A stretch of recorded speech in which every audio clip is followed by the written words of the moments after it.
नमस्कार. आज 14 नोव्हेंबर जागतिक मधुमेह दिन. आज मधुमेहाविषयी आपण थोडक्यात जाणून घेणार आहोत. मी डॉक्टर तुषार रोखले आशियन नोबल हॉस्पिटलमध्ये फिजिशियन म्हणून कार्यरत आहे. आपल्या देशात जवळपास 10 प्रौढ व्यक्तीपाठीमागे एका व्यक्तीला मधुमेह आढळतो.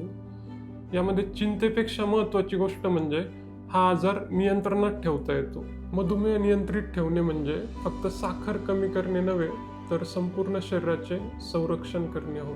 मधुमेह नियंत्रणात ठेवल्याने हृदयविकार तसेच स्ट्रोकचा धोका कमी होतो, दृष्टी दीर्घकाळ टिकून राहते, मूत्रपिंड निकामी होणे, नर्व आणि त्वचेच्या आजारांपासून संरक्षण मिळते, वारंवार लघवी लागणे, जास्त तहान व भूक लागणे, वजन कमी होणे, जखमा भरून येण्यास उशीर लागणे ही सामान्यतः मधुमेहाची लक्षणे असू शकतात. योग्य आहार, नियमित व्यायाम व नियमित आरोग्य तपासणी याद्वारे मधुमेहावर नियंत्रण मिळवता येऊ शकते. तुम्हालाही मधुमेहाविषयी शंका, मधुमेहाची लक्षणे आढळल्यास आशियन नोबल हॉस्पिटल अहमदनगर येथे भेट द्या.